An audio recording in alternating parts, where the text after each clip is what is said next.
Well, my friends, the day has finally arrived. Welcome to the 10-Second Film School. I'm Prof. Linus. Thanks for tuning in.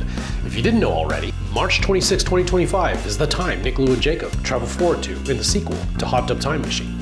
The film came out in 2015, so we are essentially seeing a projection 10 years into the future from that release date. While the movie does seem like it's written around these meta moments, there are some interesting futurist projections sprinkled throughout. First, the stuff that came true. I love that the movie depicts a world where The Daily Show is still on the air.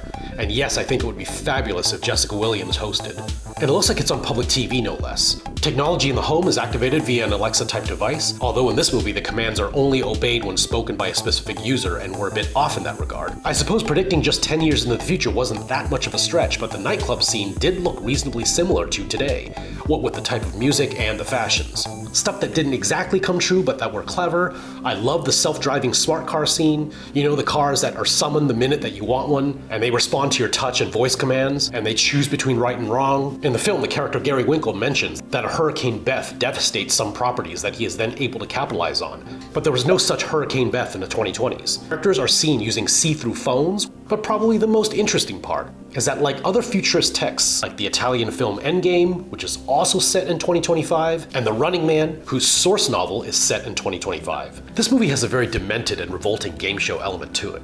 There's a sense of teleministry cultism afoot, the game show being a parody of modern organized religion. The gross-out medical scene involves nanobots. Phones are activated by pressing a button located around the user's earlobe, which projects a hologram of the person you're talking to.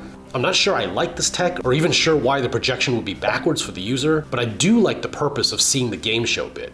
Seeing this version of the future is supposed to make you not wish to live in this world, but appreciate the timeline that you're in. So my overall assessment, this movie does want for John Cusack's return. He was great in the first one, and him not being in the sequel hurt it, but the pluses, Craig Robinson's always fun to watch, and 3 cheers to the coat check girl, Bianca Hassa. Hope to see more of her soon. What did you think of this video? What did I miss? And what other movies do you know that were set in 2025? Comment below.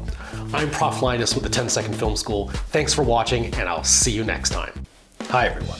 If you like what you saw, please follow me using the social media links you see on the screen.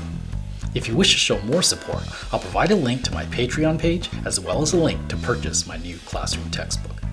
Thank you so much again for visiting, and don't forget to subscribe.